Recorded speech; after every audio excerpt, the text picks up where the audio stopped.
Hello friends, welcome to my channel. Last lecture में हम पढ़ रहे थे फ्री इलेक्ट्रॉन थ्योरी। आज हम उसी को कंटिन्यू करेंगे। लास्ट लेक्चर में हमने ये फ्री इलेक्ट्रॉन्स थ्योरी का इंट्रोडक्शन पढ़ा था। उसकी अजम्पशन थी। अजम्पशन क्या क्या पढ़ी थी हमने? जो हमारे पास फ्री इलेक्ट्रॉन्स हैं वो मैक्सवेल बोल्ट्जमैन स्टैटिस्टिक्स को ओबे कर रहे थे। क्यों कर रहे थे वो?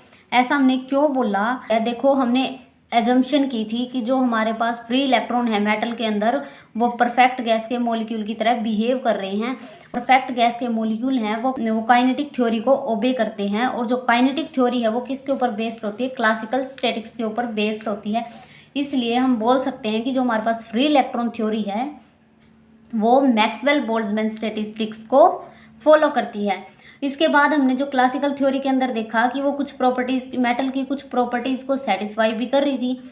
वो प्रॉपर्टीज़ थी हमारे पास ओह्म्स लॉ की वैलिडिटी है, high thermal and electrical conductivity, या इसको हम बोल सकते हैं कि कंडक्टिविटी, हाई थर्मल कंडक्टिविटी और इलेक्ट्रिकल कंडक्टिविटी का जो रेशियो है वो कांस्टेंट होगा। ये हमने थ्योरेटिकल पार्ट पढ़ा था। आज हम पढ़ेंगे कि जो इसकी प्रॉपर्टी हैं उनको मैथमेटिकली हम कैसे प्रूव कर सकते हैं कि जो क्लासिकल थ्योरी या ड्रूड लॉरेंस थ्योरी है वो इनको एक्सप्लेन कर रही थी। देखो, फर्स्ट प्रॉपर्टी आती है आपके पास इलेक्ट्रिकल कंडक्टिविटी।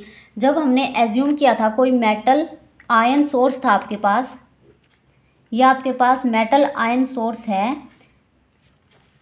तो इसके अंदर पॉजिटिव आयन्स भी होंगे। ये पॉजिटिव आयन्स हैं आपके पास, और इलेक्ट्रॉन्स भी होंगे।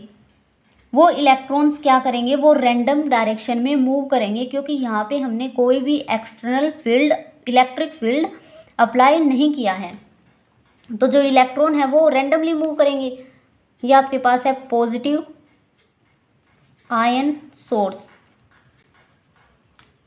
अब अगर ये इलेक्ट्रॉन किसी भी डायरेक्शन में रैंडमली मूव कर रहे हैं इस मेटल आयन के अंदर, तो ये रैंडमली मूव करेंगे तो जो ये इलेक्ट्रॉन है ये कोलाइड करेंगे पॉजिटिव आयंस के साथ, और जो कोलिजन होगा इनके बीच में, किसके बीच में कोलिजन? इलेक्ट्रॉन और पॉजिटिव आयंस के बीच में जो कोलिजन होगा वो कोलिजन इलास्टिक कोलिजन होगा। इलास्टिक कोलिजन का मतलब है कि वहाँ पे कोई भी एनर्जी का लॉस नहीं होगा।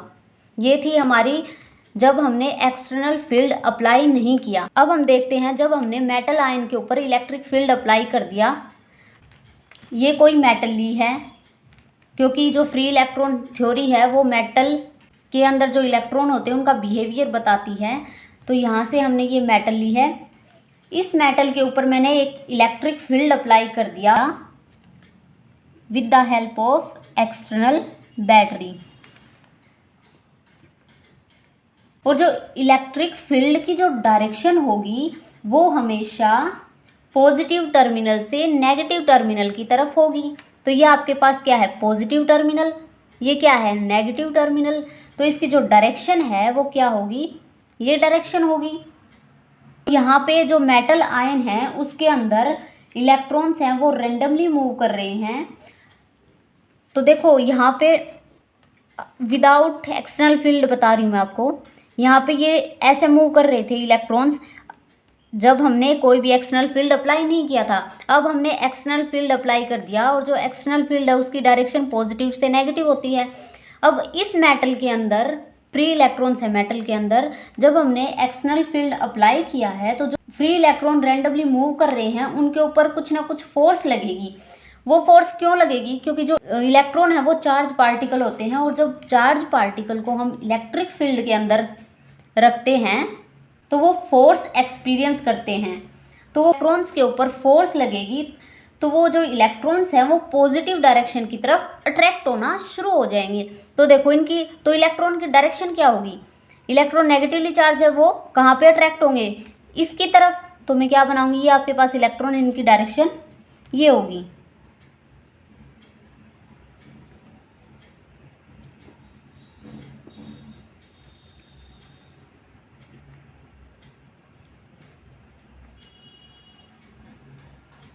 इलेक्ट्रॉन है वो पॉजिटिव डायरेक्शन की तरफ मूव कर रहे हैं, तो इससे हम क्या बोल सकते हैं कि जो फ्री इलेक्ट्रॉन्स हैं वो इलेक्ट्रिक फील्ड की अपोजिट डायरेक्शन में एक्सेलरेट होंगे। और यही इलेक्ट्रॉन एक्सेलरेट होंगे तो यहाँ पे हमारे पास करंट प्रोड्यूस होगा, और वो करंट फ्लो कहाँ करेगा, वो करंट फ्लो होना स्टार्ट होगा इलेक्ट्रिक फील्ड की डायरेक्शन में ही। तो इलेक्ट्रिक फील्ड की डायरेक्शन क्या है, ये है, तो आपके पास जो करंट है वो इसी डायरेक्शन में फ्लो होगा। तो हम यहाँ से इसको क्या बोल सकते हैं, यहाँ पे हमारा आई करंट फ्लो हो रहा है। ठीक, ये आपके पास इलेक्ट्रिक फील्ड की डायरेक्शन है।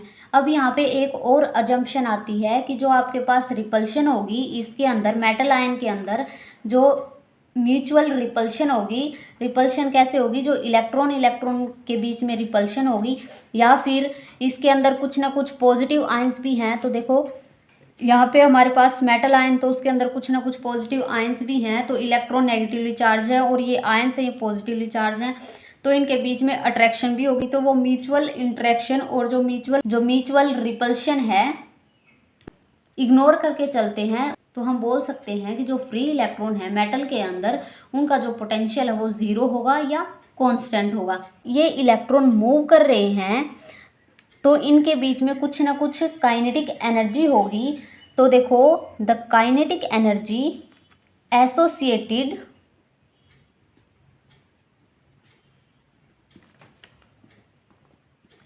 with an electron at temperature T temperature के ऊपर काइनेटिक एनर्जी कितनी होगी इलेक्ट्रॉन्स की, हमें पता है काइनेटिक एनर्जी क्या होती है 1/2 mv²। v क्या है यहाँ पे VTH लिखेंगे क्योंकि थर्मल वेलोसिटी है। थर्मल वेलोसिटी क्या होती है, थर्मल वेलोसिटी वो वेलोसिटी है जिससे फ्री इलेक्ट्रॉन मूव कर रहा है जब हमने इलेक्ट्रिक फील्ड अप्लाई किया है। तो वो क्या होगी 3/2 kT। 3/2 क्यों आया है, क्योंकि अगर इलेक्ट्रॉन है वो एक डायरेक्शन में मूव करेगा तो हाफ kT होगी। अगर वो इलेक्ट्रॉन्स उसके पास 3 डिग्री ऑफ फ्रीडम है तो वो तीनों डायरेक्शन में मूव करेगा इलेक्ट्रॉन्स। तो हमने क्या किया 3 से मल्टीप्लाई करवा, वो इलेक्ट्रॉन्स है वो फ्री है, वो किसी भी डायरेक्शन में मूव कर सकता है। तो ये आपके पास काइनेटिक एनर्जी होगी फ्री इलेक्ट्रॉन की। इसको नाम दे दिया हमने equation 1। When an electric field E is applied to a metal, the free electron get accelerated and give rise the electric current। हमने अभी डायग्राम देखा था, ये वाला डायग्राम, यहाँ से हमने इलेक्ट्रिक फील्ड अप्लाई किया था, ई इलेक्ट्रिक फील्ड अप्लाई किया तो जो मेटल के अंदर फ्री इलेक्ट्रॉन है वो एक्सेलरेटेड हो गए। अगर ये इलेक्ट्रॉन है वो एक्सेलरेटेड हो गए तो वहाँ पे क्या प्रोड्यूस हुआ, करंट प्रोड्यूस हुआ। और करंट की डायरेक्शन क्या होगी, वही डायरेक्शन होगी जो इलेक्ट्रिक फील्ड की है। तो इलेक्ट्रिक फील्ड की डायरेक्शन क्या होती है, पॉजिटिव से नेगेटिव, तो हमारे पास जो करंट की डायरेक्शन है वो भी पॉजिटिव से नेगेटिव होगी। हमें पता है कि जो करंट डेंसिटी है उसका फॉर्मूला क्या होता है, सिग्मा यहाँ पे क्या है इलेक्ट्रिकल कंडक्टिविटी, ई है यहाँ पे इलेक्ट्रिक फील्ड। ये कहाँ से आया है, तो ये ओहम्स लॉ से ये फॉर्मूला लिया है करंट डेंसिटी का। एक फॉर्मूला हमें पता है कि जो करंट डेंसिटी है वो होती है J = I/A। करंट डेंसिटी क्या होती है, current flowing per unit area in per unit time. कितना करंट पर यूनिट एरिया और यूनिट टाइम में फ्लो हो रहा है उसको हम बोलते हैं करंट डेंसिटी। इसको हम ऐसे लिख सकते हैं J = I/A। ए क्या है यहाँ पे एरिया, जब वो मेटल ले रहे हैं हम उसका एरिया, यहाँ पे I क्या है करंट। करंट को कैसे निकाल सकते हैं, N क्या है नंबर डेंसिटी, E क्या है इलेक्ट्रॉन, A क्या है एरिया, VD क्या है यहाँ पे ड्रिफ्ट वेलोसिटी अपॉन में A। तो A से A हमारे पास कैंसिल हो गया, तो हमारे पास जो J की वैल्यू आई वो क्या आई -NEVD।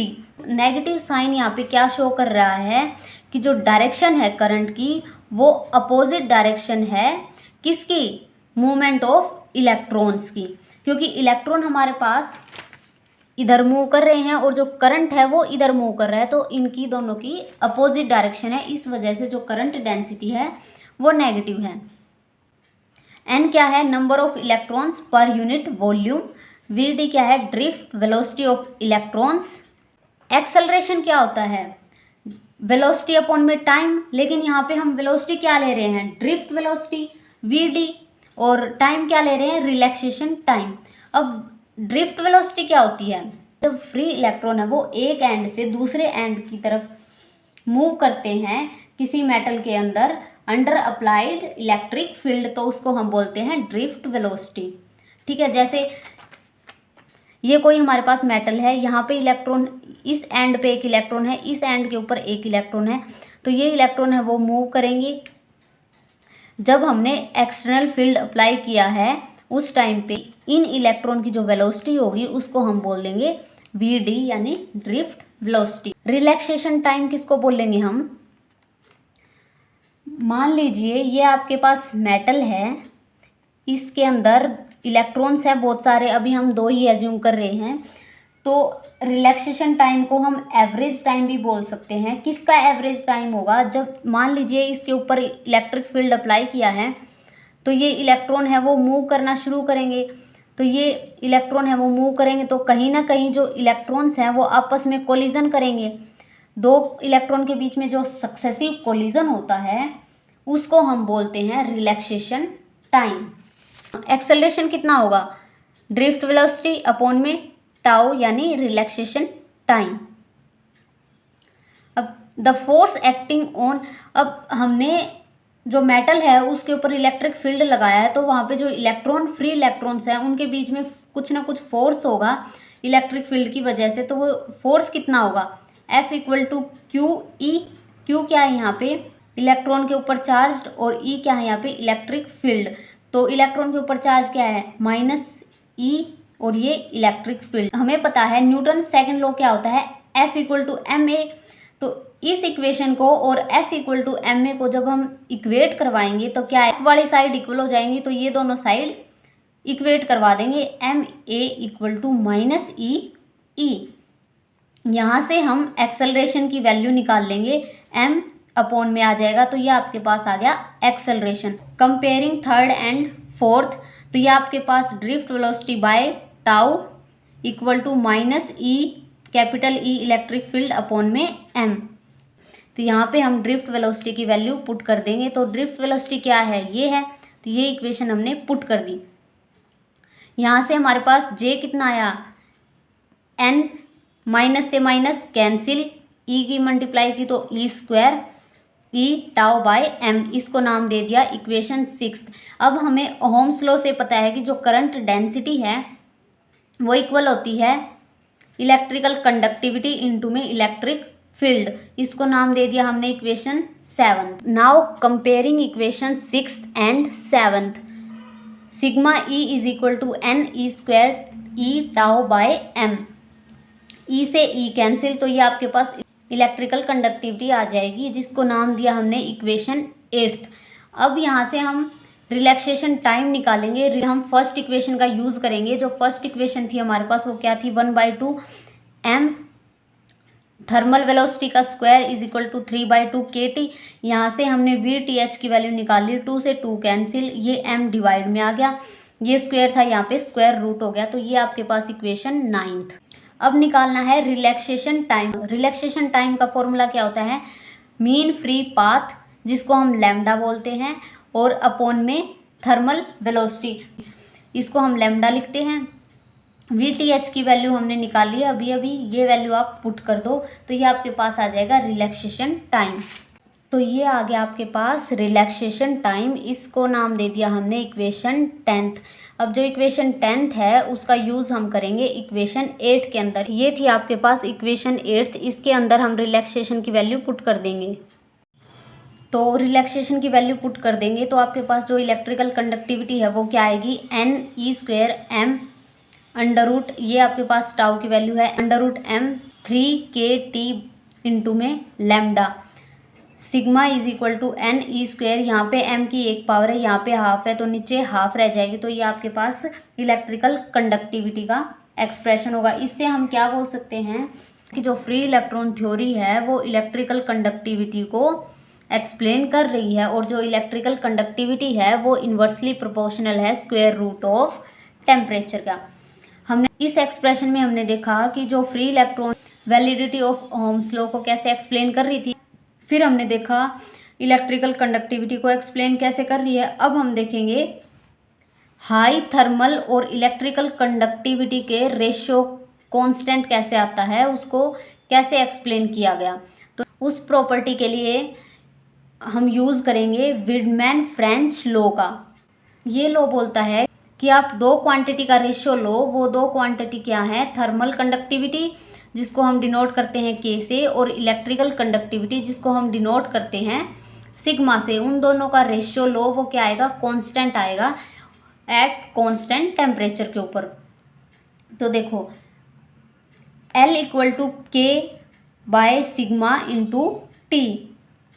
L क्या है यहाँ पे, लोरेंट्स नंबर, जिसकी वैल्यू हमारे पास क्या होती है, पाई स्क्वेयर बाय 3 के बी अपॉन ई और उसका स्क्वेयर। के सिग्मा को इस तरफ ले गए, L sigma into L into T, तो यहाँ पे क्या बचा हमारे पास, के डायरेक्टली प्रोपोर्शनल आ गया सिग्मा के। इस एक्सप्रेशन से हम क्या बोल सकते हैं कि जो फ्री इलेक्ट्रॉन्स थ्योरी है वो मेटल की हाई थर्मल कंडक्टिविटी को भी एक्सप्लेन कर रही थी, और हम बोल सकते हैं कि ओपेसिटी ऑफ मेटल को भी ये एक्सप्लेन कर रही थी। अब ओपेसिटी ऑफ मेटल क्या होती है, देखो atom are arrange in lattice with free moving electron all around them. कि जो आपके पास एटम है वो अरेंज्ड होते हैं, किससे अरेंज्ड होते हैं, फ्री मूविंग इलेक्ट्रॉन से अरेंज्ड होते हैं। उसको भी इसने सक्सेसफुली एक्सप्लेन कर दिया था। अब जो हमारे पास क्लासिकल फ्री इलेक्ट्रॉन थ्योरी है उसकी लिमिटेशन थी कुछ।